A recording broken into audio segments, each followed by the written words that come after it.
Good evening. Thank you.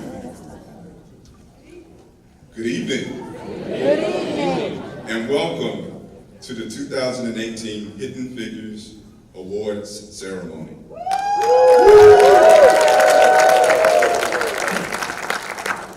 One of the inspirations for this year's UCEA conference theme, our mission critical, revolutionize the future through equitable educational leadership, research, and practice, and tonight's ceremony was Kennedy's vision for a manned mission to the moon, which would not have been possible without the key mathematical contributions of women, and in particular, Black women.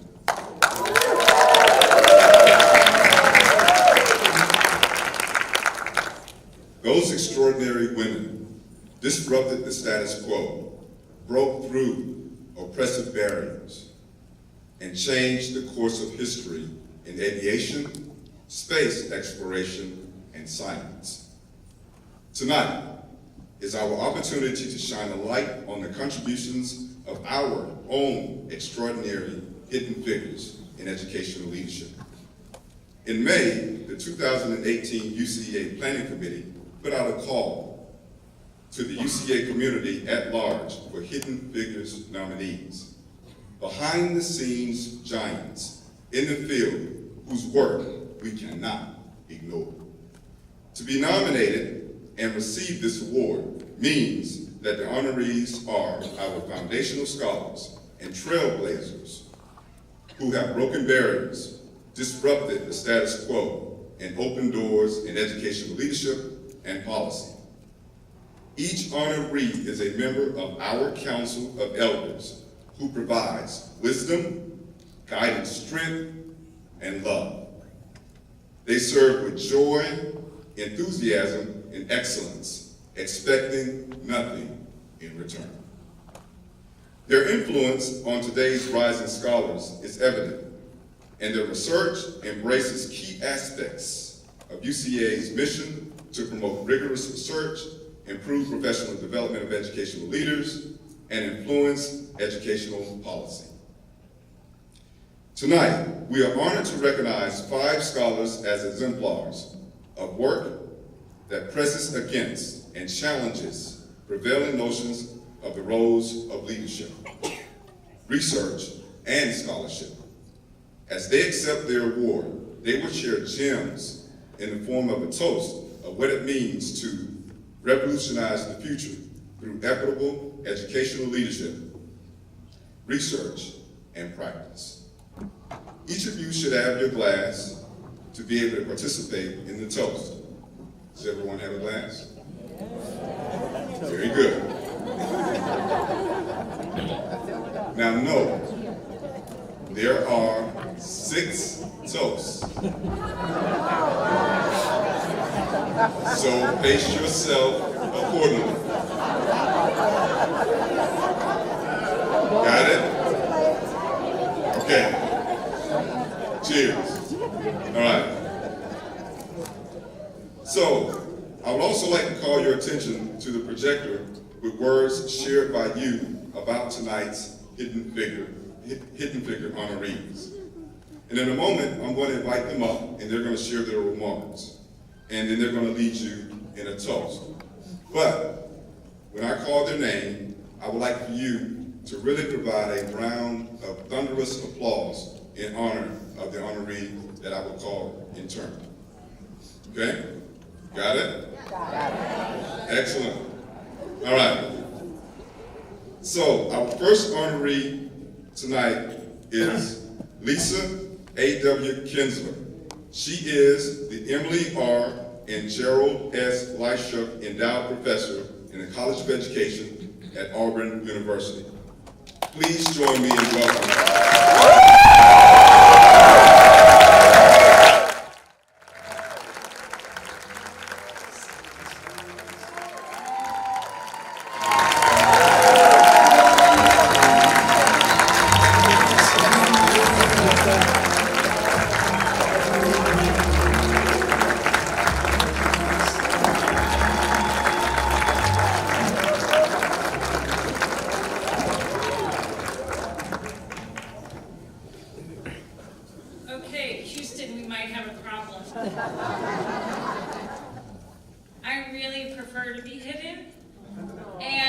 when I get choked up, I have a hard time finding words. So I'm going to do my best, and I have my notes.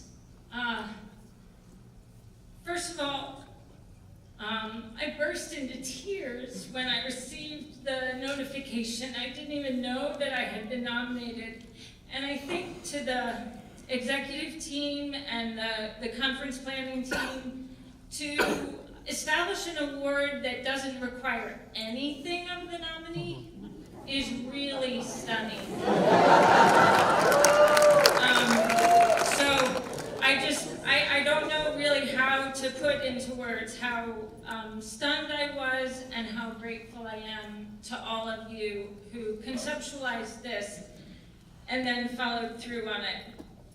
And of course I have a few people to thank, and I'm going to do a lot of those thank yous in general terms and not name too many specific people, because that gets really boring after a while for those who are listening. First of all, my family, I am only here because of my family. I was a stay-at-home mom for 7 years. And my daughters are now 30 and 27, 31 and 27. And I have a grandson who's 7-ish months old. And this work is for them and because of them. And I'd like to thank my Lehigh family. Anybody from Lehigh represented? And my Auburn family. War Eagle. Yeah. And my UCEA family. As a new graduate student nearly 15 years ago, UCEA members welcomed me into this vibrant learning community. This network of brilliance found a way to help me find my cluster of collaborators. People like all of you who have dug deep into who they are and found that powerful intersection between what you love learning about and what the world needs. Specifically, Diana Pounder, I haven't seen you yet. Is Diana not here? Well, I want to thank Diana because she introduced me. I was one of her Clark Scholars, and she introduced me at the time to Megan Shannon Moran, who has become a dear, dear friend and provided extraordinary mentorship and support during these past 10 years of the professoriate. And you know, one of the greatest things I think mentors can do for mentees is introduce them to the right people. And Megan listened to me as a first and second year scholar and listened to my musings about where I thought I wanted my work to go. And she said, you know, I think you really need to know Cynthia Uline. And then the next time I got on the elevator, there's Cynthia Uline with her badge. And I said, Megan just told me I have to know you. And that was 8 years ago. And Cynthia, this work in the Green Schools field is very much a deep collaboration and a partnership. And I am incredibly grateful for Cynthia's friendship and collaboration. So we disrupted the status quo together. Industrial models of progress and consumption bring us planned obsolescence. Phones that self-destruct on purpose just before our contracts end, and there are way too many other examples of throwaway items that we can't seem to do without. These industrial take, make, waste models still enslave and far undervalue workers, primarily people of color around the world, so that we might pay a bit less and CEOs might make quite a bit more. The industrial model has also systematically driven a deep wedge between humanity and the natural world upon which we all depend. This wedge keeps us blind to the mindless destruction of our natural world, all in the name of progress. Many of our educational systems and many of our educational leaders unintentionally perpetuate this disconnection between our fellow humans and nature. Disrupting the status quo, for me, is all about restoring our capacity to connect more intentionally, more deeply with our natural world and with each other. Through that connection, we can reinvent our schools, reinvent how students learn, and ultimately how we all choose to live on this planet. So, and I don't really know how to lead toasts, and I ended up going first, so we're just gonna start toasting. So I think there's 3 parts to this toast. It's your choice if you want to drink on all 3. Here's to a future where humans, particularly us humans raised in industrial consumption-oriented cultures, find their way back to a place of connection with and empathy for the natural world and our human community.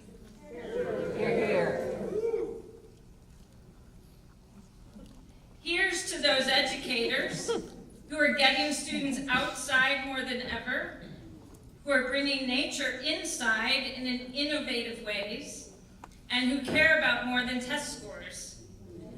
They care about raising our next generation with the capacity to design, manage, and lead restorative human communities. It's too hard to talk afterwards. Tip for those of you coming later. Too hard to read. And finally, cheers to each of you who are leading disruptive, transformative work. The world needs every bit of disruption we can muster. Cheers.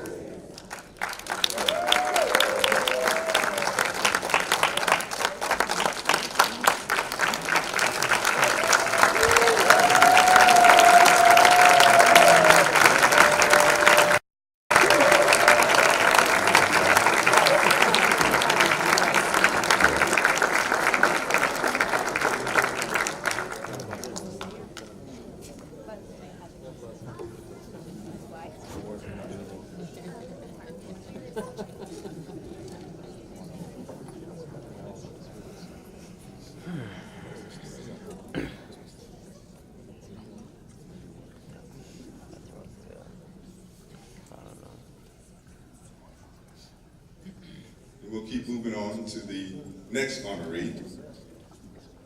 It is Encarnacion Garza, Jr.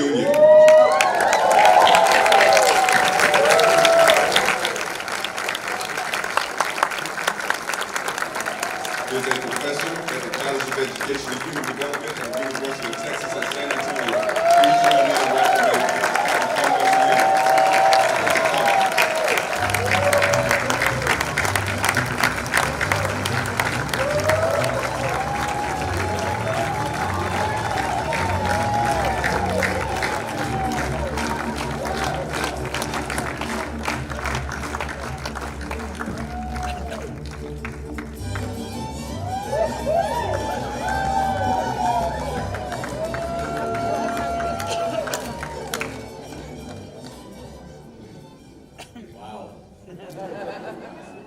I thought I was done with the speeches. In late August, I got an email about this award, congratulating me for this award. For a few minutes, I thought it was spam. Seriously. I had just a few weeks before gotten a congratulatory email about the mentoring award. Dr. J.D. Scribner, somewhere in the audience over here. Thank you, Dr. Scribner. 15 years ago, I was busy doing what I would love to do, working with kids as a superintendent. Then I came to academia. I didn't know what I was doing. But it's turned out to be a wonderful receive this award. And you guys have really made it mysterious about getting here. The five of us were walking up here. Do you know what you're going to do? I don't know. Do you know? I don't know. It's hidden. And everything's hidden. So I felt like hiding. I'm humbled. I am the son of immigrant, migrant farm workers. And it's just so ironic to me that a lifestyle that labeled this as at risk and deemed me as culturally disadvantaged. Rich culture, by the way. Let's see. And bestowed upon me the low expectations of a deficit thinking society is also the lifestyle that enabled me to become resilient and vulnerable. I am here because of a migrant lifestyle, not in spite of it. I am standing here today because of one very special person, and that's my mother. Consuelo Garcia Garza. Dr. Scribner, can you say that? I'm sure you can. She taught me to be strong but kind, proud but humble, and demanding but compassionate. She was a very determined woman, and she never let me quit what I started.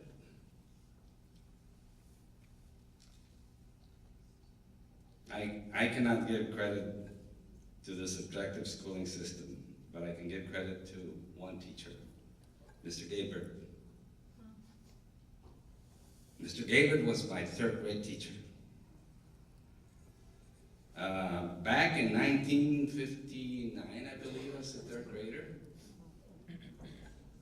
There was two sections in my school, one for the Spanish speakers and one for the English speakers.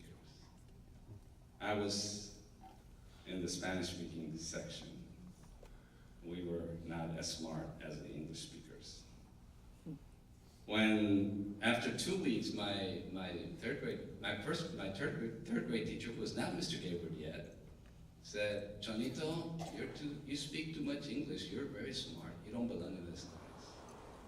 So we're moving you to Mr. Gabert's class."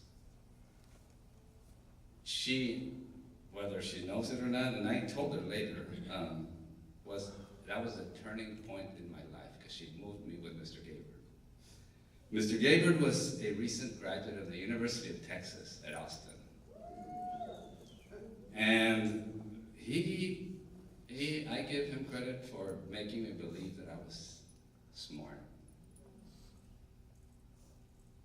He, every morning, would tell us, would make us sing, "The eyes of Texas are upon you," as loud as we could sing it so that everyone in the building could hear it.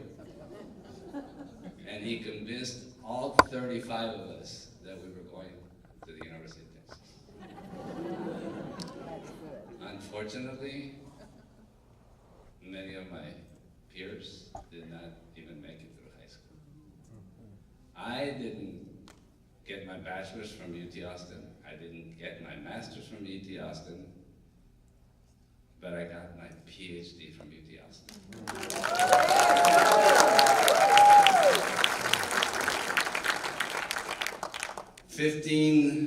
50 years later, after I was in third grade, I was standing in front of that tower at the graduation ceremony. And when the lights went up and the fireworks went up, I thought about Mr. Gabert. Mr. Gabert is still practicing law. Wow. Disrupting the status quo. I think you asked us to talk a good bit about that. As a K-12 practitioner, I learned that it is not easy to be a leader for social justice. Leaders for social justice challenge the hegemonic culture and those who use their power to demand privilege. In academia, Leading for social justice was not different, but my approach was different. I was naive. I didn't know the power structure. In K-12, I knew where the hits were coming from. In academia, I didn't know when I was going to get hit and by whom. Fortunately, I had very good colleagues and very good mentors, including Dr. Betty Merchant. I decided to focus my work and energy on developing a program that would build a network of social justice leaders. This program is the nationally recognized program known as the Urban School Leaders Collaborative, recipient of the 2013 UCEA Exemplary Educational Leadership Award, Program Award from UCEA. The first year this award was given, and we were so flattered to receive it. As we developed the USLC, we were determined that this program was going to be inclusive. We found ways to negotiate around the traditional admission criteria that excluded many applicants that looked like the students they served. We are proud to say that we have admitted every applicant that has submitted their paperwork into the program. And now, as with all the cohorts are reflective of the community, of the demographics of the cohorts are reflective of the community they serve. We graduated 7, and 8 and 9 will graduate in December.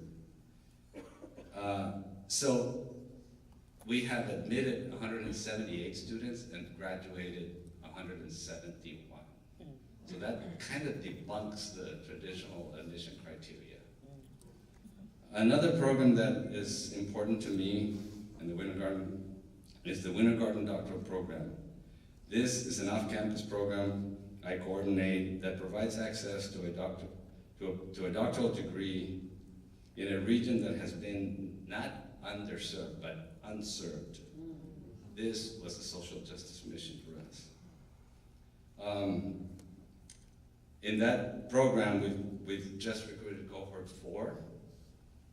In the first cohort, 5 of 5 graduated. In the second cohort 6 have graduated, 2 are defending soon. And in the third cohort, 8 have advanced to candidacy.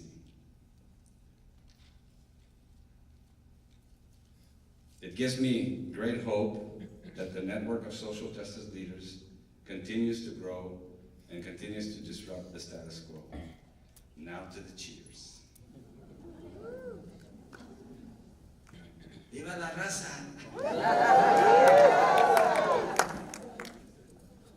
Cheers to students who will be the next generation of social justice leaders. I wish I could drink it all in one. Cheers to those who have been fighting the fight for a long time. Cheers. Cheers to hope.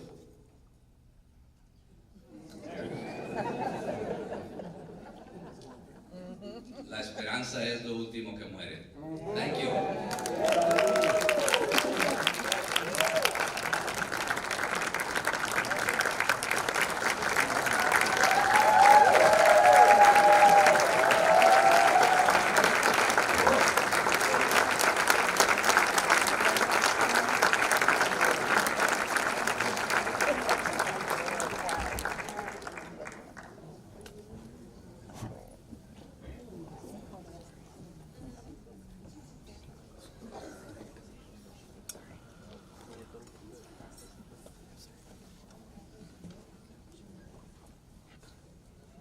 Okay, our next honoree is a professor in the School of Education at Colorado State University. Please join me in welcoming to the podium Professor Susan Fairclough.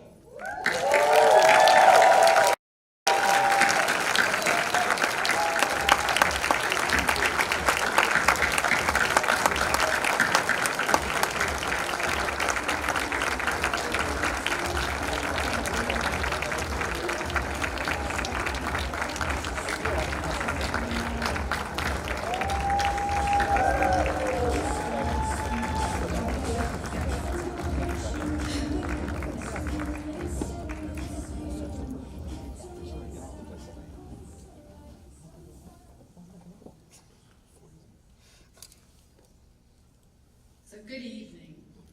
I'd like to start by recognizing two people in the audience and then making another recognition. So my husband Lee is in the audience. He's hiding somewhere. He's there.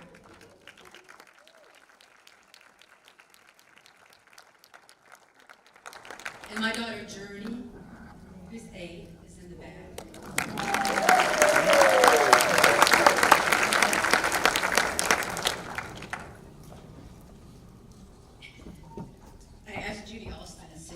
Beside me tonight, and I asked her to give me a word, and I asked her to give me a prayer because I'm not in a good space at the moment. I'm not in a good relationship with UCEA at the moment, and I'm struggling with that. Judy said to me, "Make your mama cry." I said, "Either that or I'll never be able to come back to UCEA again," and either one is okay with me. So what I want to say is, before I talk about being recognized as a hidden figure, and I really do appreciate that honor, and I appreciate Holly Mackey, because I know if it wasn't for Holly, that I wouldn't be here. And I say that because Holly and I are one of 2 American Indian scholars who have consistently been at UCEA. And I want you to think about that.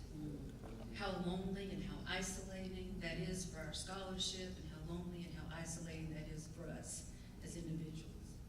And I really appreciate being able to look across the room and seeing another face that understands what it's like to be in this space. And so I appreciate that, and I honor that. But more than that, I honor the indigenous people of this land. I honor that because the problematic space or place that I'm in with UCEA at the moment is that I've been a member of UCEA since I was a doctoral student, and I graduated in December of 2000. I was a plenum session representative for 6+ years.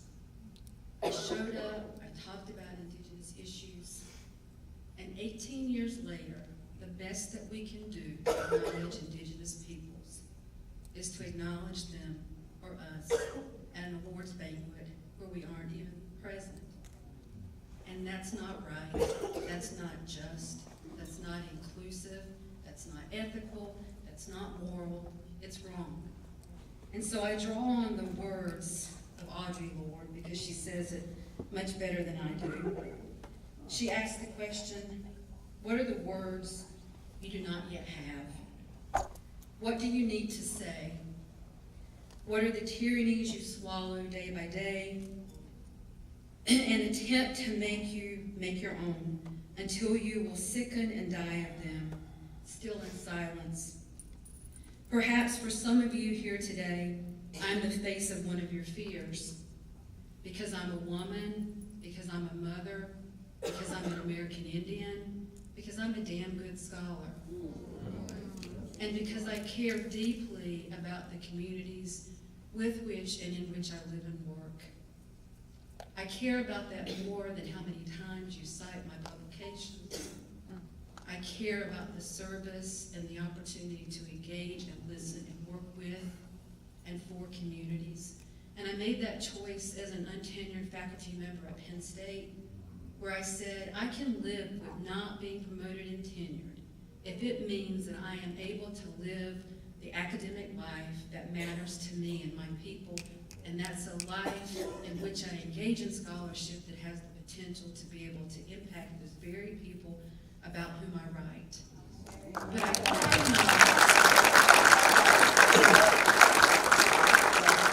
could not live with myself and be happy if I sacrificed that for 15 million publications and the thing called tenure. And yet I was tenured. And in the 200+ year history of Penn State, and I say this not to toot my horn, but in the 200+ year history of that institution, I am the first and only American Indian woman ever to have been promoted and tenured at that institution. The first and only American Indian woman to have been promoted and tenured at North Carolina State University. The only American Indian woman ever to be a full professor and a department chair at the University of North Carolina, Wilmington. And now I'm the first American Indian director. I'm a professor, but I'm also the director of the School of Education of Colorado State. Again, I say that not to toot my own horn, but to say in 200 plus years of land grant history, I'm the only one that they could find and retain and promote. And that's a sad statement. In the 58-year history of UCEA, we've never had an American Indian president. You know, we've never had a strong presence on the executive committee. In 58 years, we can't be thoughtful enough to acknowledge and invite the indigenous peoples of these lands, the lands on which we would not be able to sit and have this award ceremony tonight, the lands in which we would not be able to do our work without the forceful taking, removal, and killing of my people. And so I'm pissed. And I'm using my words because that's what Audre Lorde said to do, is what are those words that you need to say? And what I said in a session yesterday is, if I don't speak my words, then I can't live with myself. And if I do use my words, what will happen? Will I not be able to present at UCEA anymore? Because I don't need any more presentations or publications. And I have tenure. So my husband, who's an academic, and is not an academic, but works for NASA, asked me a few days ago, how are you going to use your privilege? As a white man, he said to me, your problem, Susan, is you don't know how to use your privilege, the privilege that you have as a full professor with tenure. And so I'm using my privilege tonight to call us all out and say, what the hell is happening? And all of us in this room talk and write and preach social justice and equity and diversity and inclusion. And yet the only reason I'm here, somebody said this to me tonight, and they said it in a way that was supposed to comfort me, but because I'm the token Indian on the group. What did she say? My heart hurts. And not for me, it hurts for my mentors, John Tipicani, who invited me to Penn State and told me that I was smart, told me that I had work to do, calls me in the morning and wakes me up, tells me that I have a place and a space and I belong here. And yet he's never been recognized by this organization. My heart hurts for Grayson Noley, who from the University of Oklahoma, who came year after year after year and did the grunt work, wasn't recognized. My heart hurts for people like Holly, who have to keep plugging away at these same damn questions every year. Why aren't we on the agenda? Why aren't we recognizing our people? And so, yeah, I'm pissed. And yet, I said this yesterday in the session, sometimes I feel like I'm in a domestic violence relationship with the academy, because it is the sexy lover that draws me in, and it gives me all these things I want, and then it beats me down. And I walk away, and then I come back. Because as much as this academy and this place and this thing hurt me, being an academic gives me great joy. It is the thing, other than my husband and my daughter, that I love most and that I cherish most. My superpower, if I have any, is the ability to write and to be able to use my words. And so my answer to my husband is, how am I going to use my privilege? I'm going to use it to stop nodding my head politely and saying, I'm okay. To stop smiling when people want to talk about being in a tribe, but don't understand what that word means to me and my people. I'm going to stop saying it's okay when you overlook us and don't cite us. I'm going to stop saying that the coin of the realm is academic publications, but it is work that impacts children, like my 8-year-old who sits back there and is the only American Indian in her school and still has to deal with paper feathers and dressing up as pilgrims and Indians in 2018. So I'm going to exercise my privilege to disrupt those spaces and to say, it's time to stop. You want to be an organization, we want to be an organization about social justice, equity, and change, then stop writing about it and start doing it. And that's a challenge for us.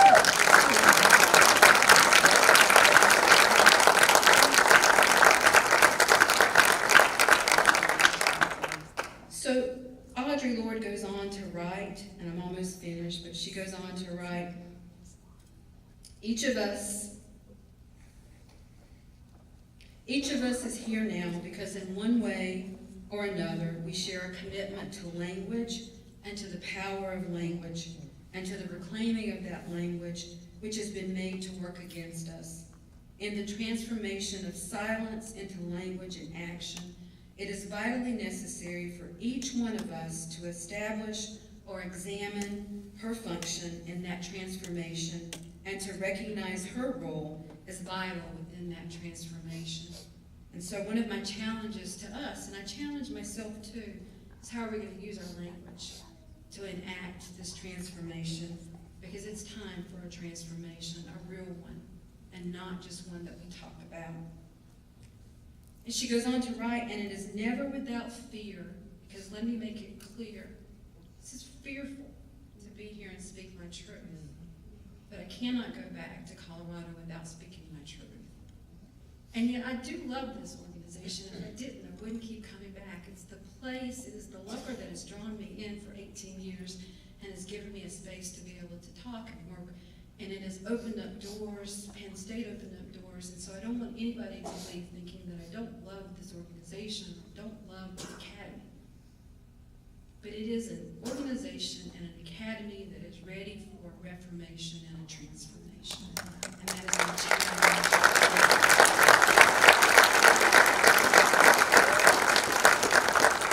But Audrey ends with, and it is never without fear of visibility, of the harsh light of scrutiny and perhaps judgment, of pain, of death, but we have lived through all of those already in silence, except death. And I remind myself all the time now that if I were to have been born unable to speak, or I had maintained an oath of silence my whole life long for safety, I would still have suffered and I would still die. It is very good for establishing perspective, and so I'll say that again. You will suffer whether you suffer in silence or whether you suffer out loud. And I choose to live my life out loud, and if that requires suffering, I take on that challenge. Because just as the second speaker talked, my mother worked in a hog slaughtering factory for 37 years and retired the year that I earned my doctoral degree. The first conference I took her to was AERA because I needed her to understand what I do and who my academic people are. Because if it had not been for her killing hogs for 37 years, I would not stand here. If it were not for her and my dad paying for my undergraduate degree on credit cards, they're probably still paying off, I would not be here. If it were not for the forceful taking of land and the killing of my people, all these people, you would not be here. And so let us not forget that. It's not a pretty picture. It's ugly, it's powerful, it's painful, it's deadly.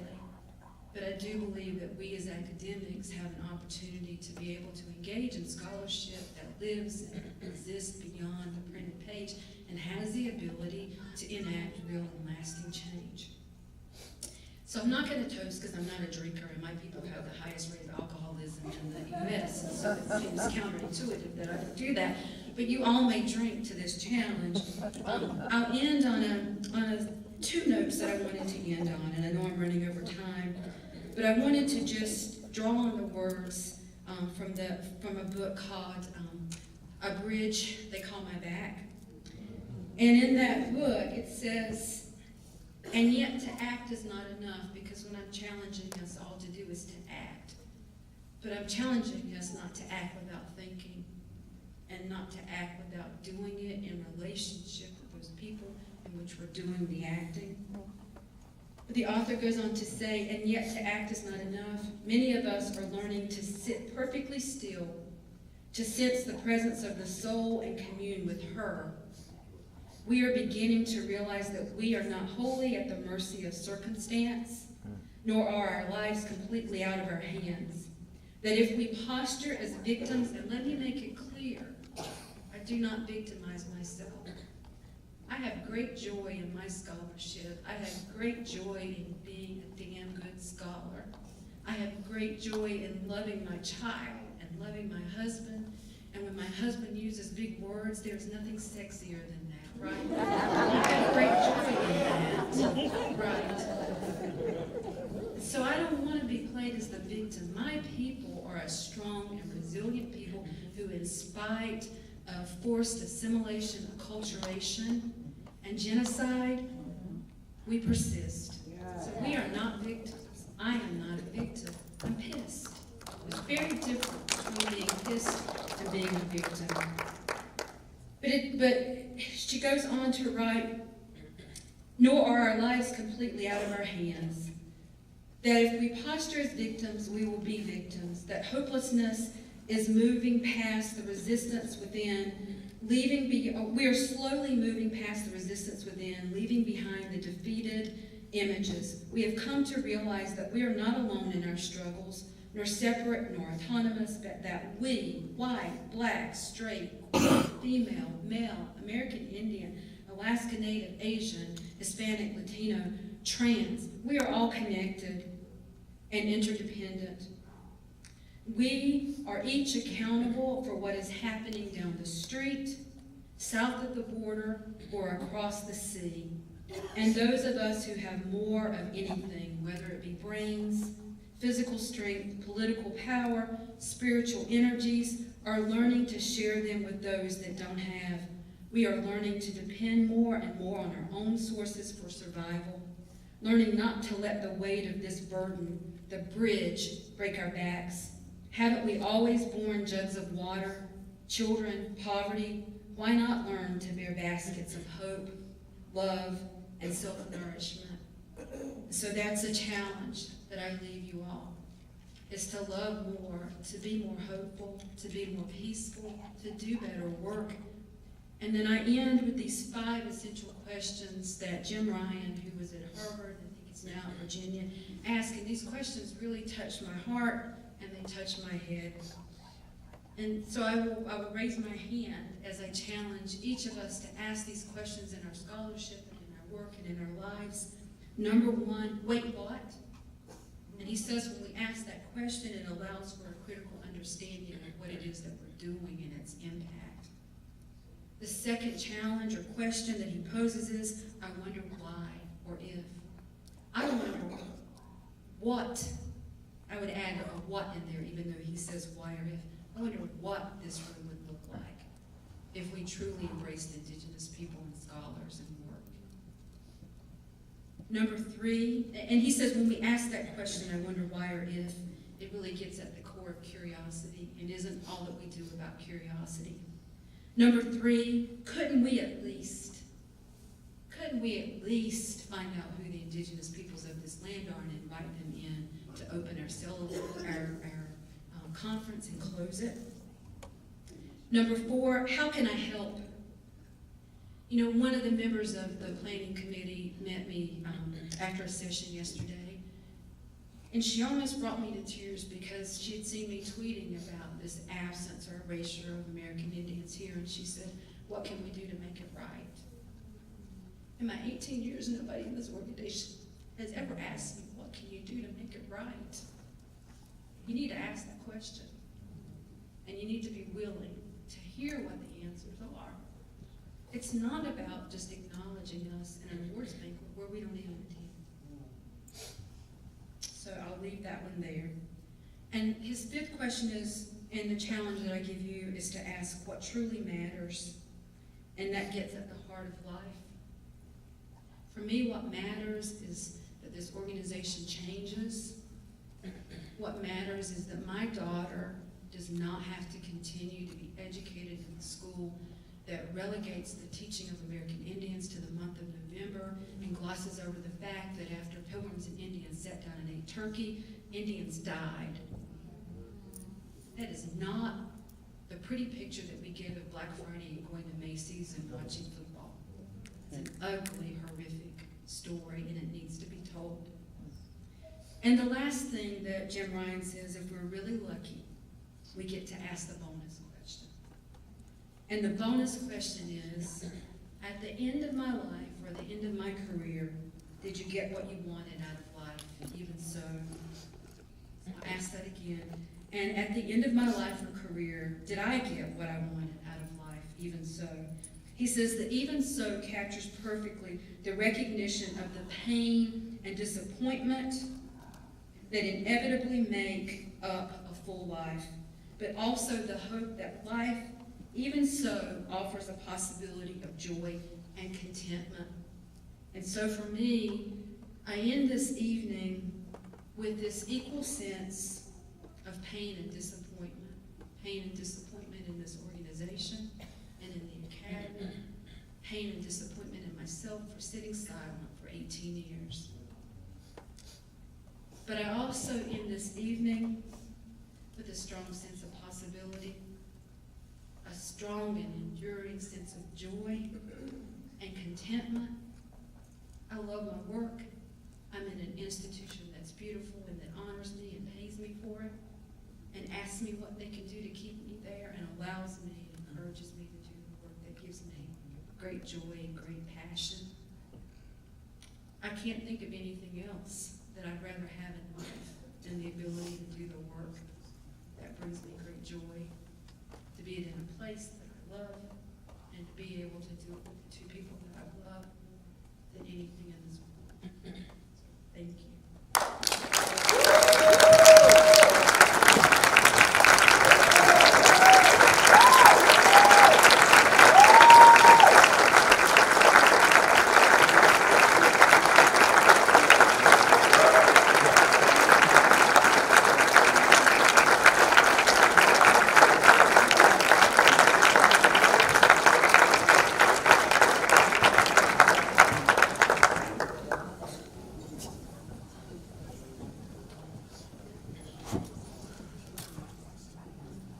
Our next honoree is a professor at the Dwight Schroer College of Education at Ashland University. Please join me in welcoming Dr. Judy Alston to the podium.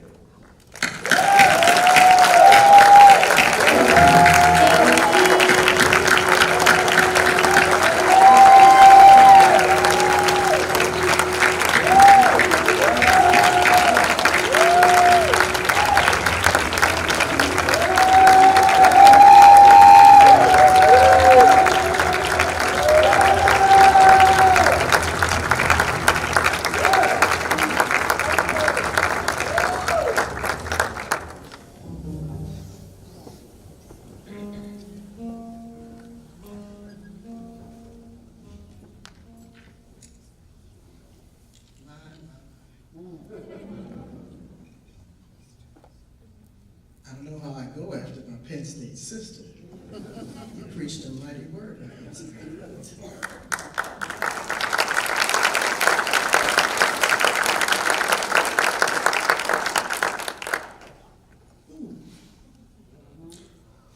To the University Council for Educational Administration and that person who nominated me, Destiny. Thank you. Thank you for this honor. I must also thank my parents, George and Naomi Alston, who started me on this journey in education many, many years ago. Funny story, I didn't want to be a teacher. I wanted to be an attorney, so they made more money. And I went to Winthrop College in 1983. I was a political science major. Not really sure why. And I wasn't doing very well. I know you see a very polished academic right now. But in 1983, that 1.5 GPA that first semester, followed by that 1.8 in the spring. I mean, I did improve. But my mother said to me, "We're paying for this. You need to get your life together. So what are you going to do?" I said, "I'm going to be an attorney." She said, "That's fine. You need to find another major Is there something that you like? I said, well, I like English. She said, that's great. So what else are you going to do? I said, I'm going to be an attorney. She said, no, I'm going to tell you what you're going to do. You're going to have something to fall back on. You're going to get a teaching degree. Oh, well, I guess I've been falling back on it for 31 years. She knew something that I did not, and I appreciate that. I appreciate the award of being a hidden figure, but I promise you that my parents will tell you that there has never been a time in my life that I have ever been hidden from anything. And neither was I quiet about it. I also want to thank the love of my life and the life of my love, and I'll cry right here, but I'm going to hold it together. Dr. Cynthia Tyson, who couldn't be here with us tonight.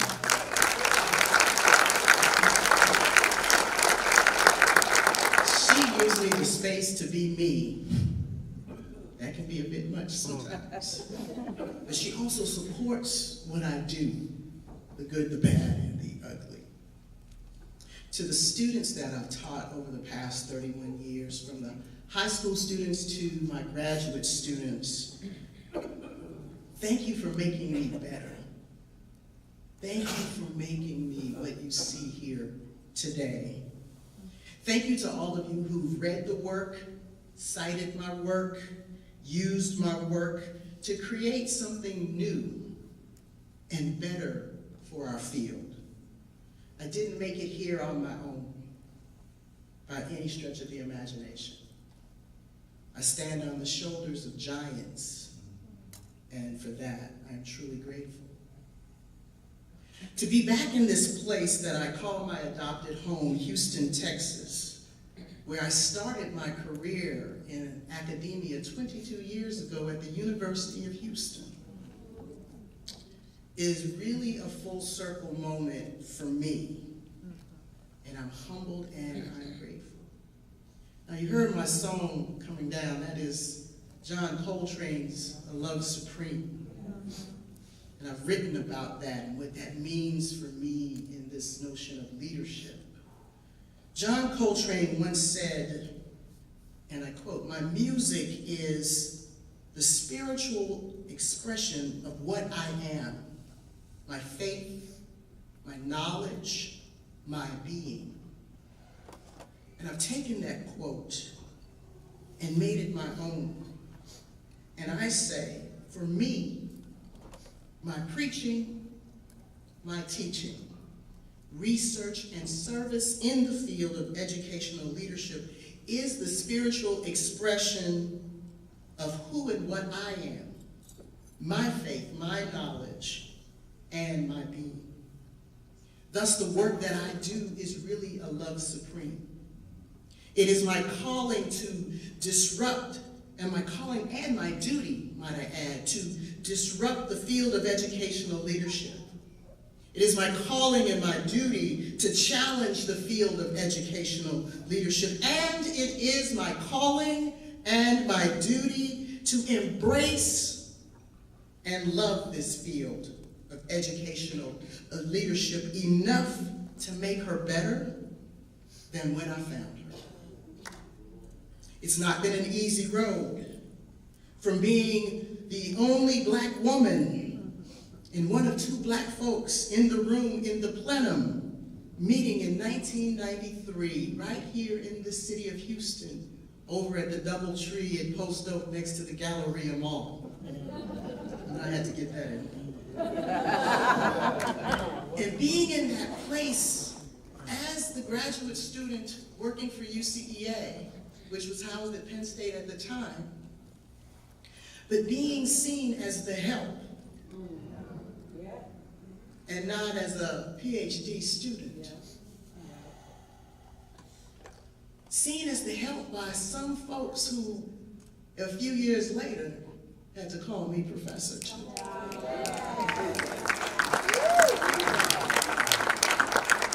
From there to my experiences as a faculty member in my first 3 years here in Texas, and not being fully supported to do the work, but being there to check off a box on some form in somebody's office. And then moving on to Ohio and having my work and my worth challenged in the tenure process, because it ain't easy.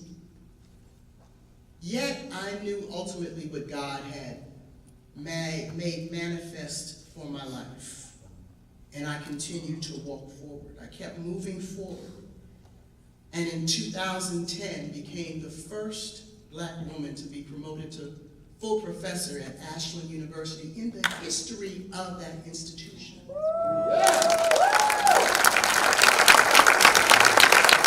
institution that has been around since 1878, and I'm still the only Black woman full professor at that institution.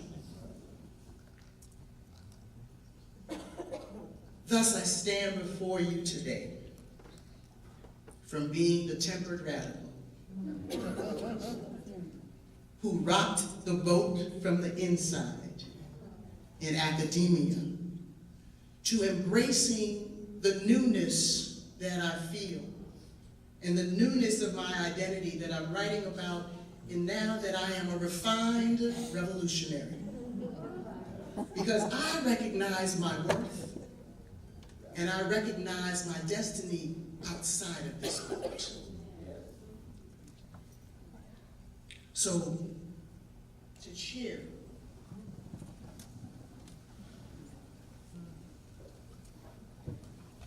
here's to those who can now stand on my shoulders and bust the doors wide open. To be hidden no more. To be authentically you. And to be more than you can ever imagine or think in the space that we call the academy and beyond.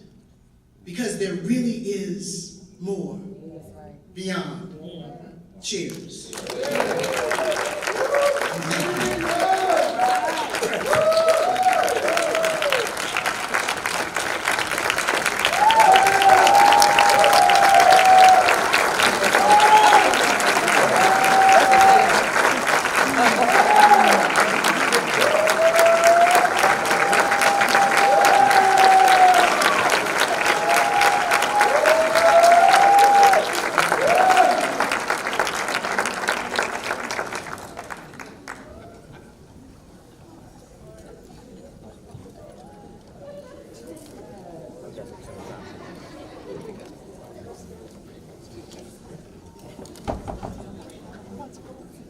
Isn't this awesome? All right, our next nominee hails from Western Carolina University, from the College of Education and Allied Professions, where he is the Bardo Distinguished Professor in the Department of Human Services and Educational Leadership. Last but not least, please welcome Brother Dr. Kofi Lomote.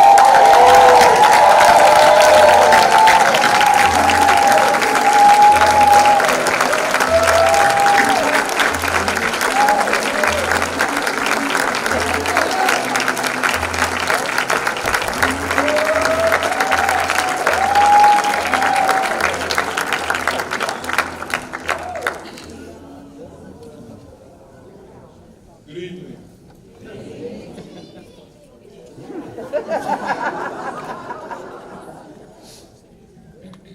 I want to begin with a few acknowledgments. I'd like to first acknowledge UCEA. I attended my first UCEA meeting sometime around the middle of the 1980s. And there weren't very many people there who looked like me. Michelle Young very articulately a few days ago described some progress that's been made within the organization in the past 18 years. I'm reminded of being appointed as the first African-American department chair in the history of Louisiana State University back in 1992, a UCEA institution. And when my wife and I were preparing to go to LSU for a house hunting trip, I got a call from one of my soon-to-be colleagues who said that the faculty wanted to meet with me when I came on my house hunting trip. And he said, you'll meet with the full professors for 20 minutes, the associate professors for 10 minutes, the assistant professors for 5 minutes. So I hesitated, and then I said, well, I'll be glad to meet with the faculty. If I'm going to meet with the faculty, I'm going to meet with all of the faculty together. And so when I got there, their message to me was that the dean had selected me against their wishes, that they had another candidate they wanted. And so started my experience at Louisiana State University, a UCEA institution. But just as Michelle articulated very clearly the progress that's been made within this organization, Susan articulated the work that we still have to do within UCEA and within academia in general. I'd like to acknowledge also my Western Carolina University colleagues, those who are here and those who have asked them to stand for.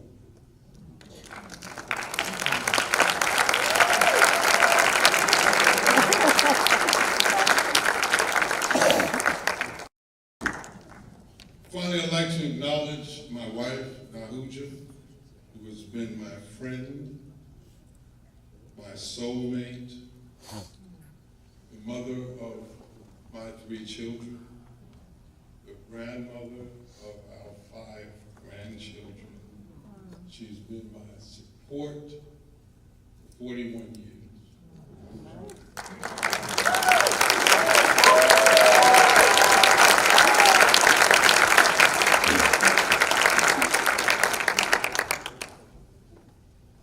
We've been asked to speak on what it means to revolutionize the future through equitable leadership, research, and practice in 3 to 5 minutes. Why would anyone do that to an academic? I'm in my 6th year teaching at Western Carolina University, or WCU, a regional university located in Cullowhee, North Carolina, with an approximate enrollment of 11,000 students, including 1,600 graduate students. This is the longest I've been on any campus in any capacity. In a moment, I'll explain why that's significant. I want to focus my remarks on my experiences at WCU and on the work of my colleagues there. If you want to know more about me, you can Google me.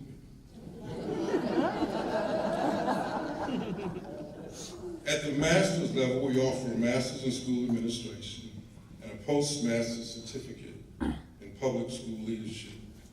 Each master's program is rigorous and relevant to the work of educational leaders and includes a focus on socially just practice. Our executive EDD program in educational leadership was started in 1994 and re-engineered in 2011, between 2011 and 2013, after which we admitted the first cohort into our redesigned program. We've been a member of the Carnegie Project on the Education Doctrine, or CPED, since 2014. To a large extent, our progress has been inspired by the guiding principles explicated by CPED. Our signature pedagogy is improvement science with an equity and social justice orientation. universal fairness, equality, and respect for the human rights of everyone. In this regard, we believe that a social justice orientation includes a deep understanding of social construction and power relations associated with forms of exclusion, accompanied by a commitment to and execution of system-wide leadership practices that disrupt inequalities and create high levels of equity for all students. I'm reminded that in the year 2018, we still live in a society, indeed in a world, wherein people continue to be oppressed based upon the color of their skin, the amount of money they have in the bank, their gender, their height, their weight, their sexual orientation, their religion, their beauty, and much more. These isms correspond to ideological, cultural, institutional, and historical oppression, and they trump merit. Breaking news: institutionalized white power and privilege, white supremacy, are still pervasive and normalized in the U.S. As long as people are systematically held down and denied access and potential as a result of the exerting of legal authority and historical, social, and institutional power, it will be important for all of us to make social justice a priority. Within our educational leadership programs at WCEA, we are seeking to play our role. Issues of social justice and equity provide a major frame for all components of our program. This focus is observed in the selection of a well-qualified and diverse faculty, in our admissions process, wherein we seek a distinguished and diverse group of scholar practitioners or students, and wherein applicants are required to write an essay on social justice, providing a benchmark measure, in our scholar practitioner orientation, within all of our courses, and with the expectations for the disposition, our culminating project. The diversity of our program positively impacts the teaching and learning process for our scholar practitioners, our faculty, and the people with whom our scholar practitioners work with every day.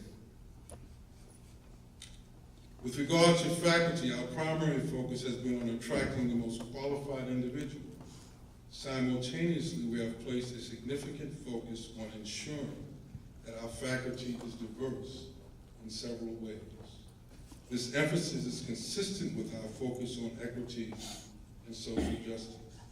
As of fall 2018, our 8 educational leadership faculty identified as follows: 4 males and 4 females, 2 LGBTQ individuals, 1 male and 1 female, 2 African American males, 1 African American female, 1 Chinese American female, 1 white female, and 1 white male. Indeed, 43% of our African American faculty at WCU are in our educational leadership.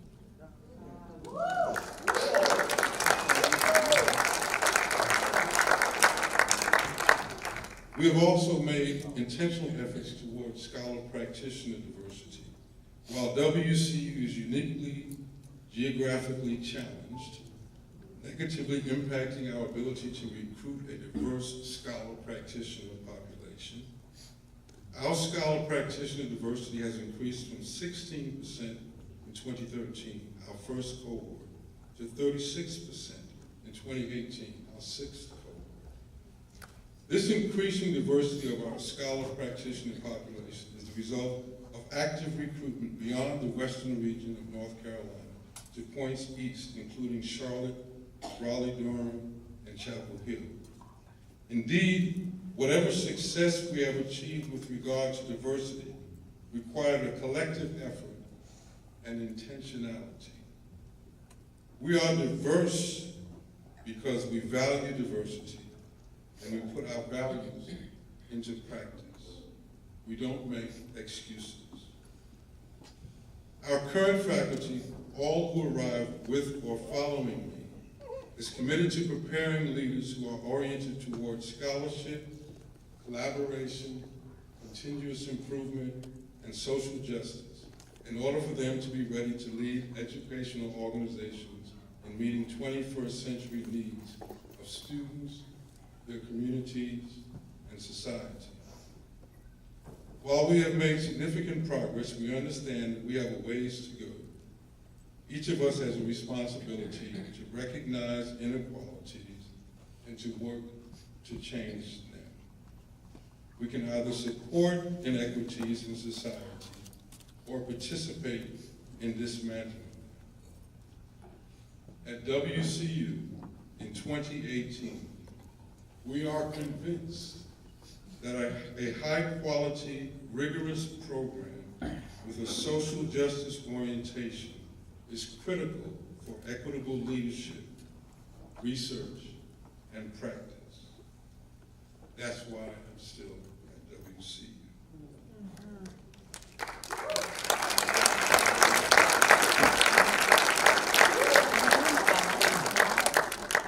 Please join me for a toast.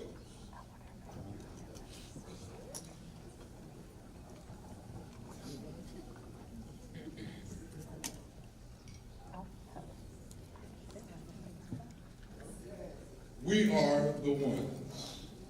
Here's to a future with no societal inequity.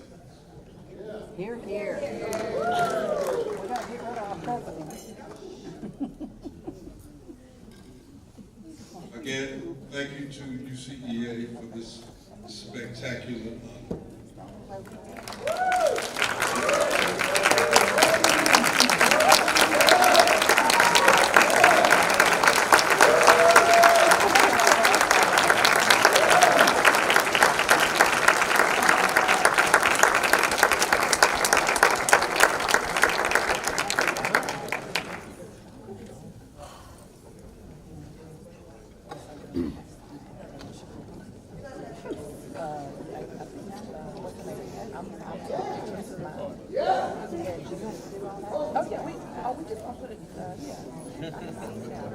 All right, as we head toward the final moments of our program, I want to certainly thank the honorees for speaking their truth and certainly reminding us of the importance of disrupting the status quo and breaking through barriers. And I want to thank the nominating committee for giving me this wonderful opportunity to just be an honor to introduce you all. And I hope I've done you justice.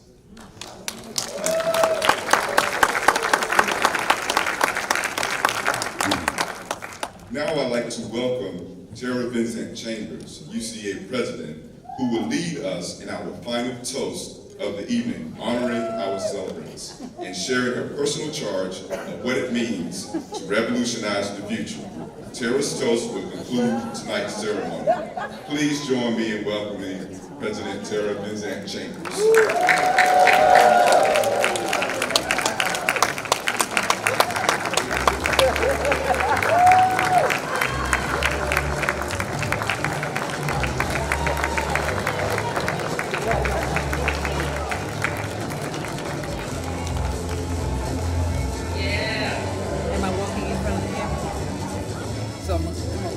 Okay, what a powerful evening. Actually, if I could ask all of our honorees to join me up here for our final toast. Yeah. Thank you.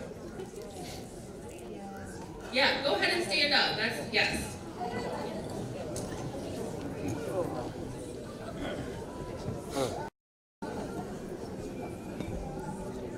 Yeah, you can let that music play too, please. Thank you. These are 5 extraordinary scholars who have disrupted the status quo They have opened doors for other scholars, and they have created opportunities for others to shine. They have done these things selflessly, not expecting and unfortunately not always receiving the recognition that they deserve. But tonight we take a step in changing that. Friends, perhaps the best honor we can bestow upon these remarkable scholars is to not let the model they have set go in vain. We must continue the work, and I don't mean that we should just push the boundaries, we need to smash the boundaries. Those of you who know me, that I have a reputation for keeping it real, so I hope that you'll indulge me just a moment of realness. And say that I hope tonight is not about just saying nice words about nice people, as nice as all of you are. Tonight, it's about drawing inspiration from the model that they've set to do the right thing even when we think that nobody is watching. For too many years, I've heard us talk about persistent challenges and intractable problems, especially with respect to the education of minoritized students. However, as my mentor, Dr. James Anderson, has reminded us, we sit around and we talk about gaps, we measure their size, we talk about one group relative to another group, but we actually don't spend a whole lot of time actually doing anything about these problems. So the people that are joining me up here tonight are doers, right? And so in their honor, my challenge to you is to be a doer. To not sit around and let these challenges that have plagued us stymie our progress. It's time to do something. And so my friends, please join me in raising your glasses to these trailblazing scholars, but also in commitment to making changes that to this point we've only talked about.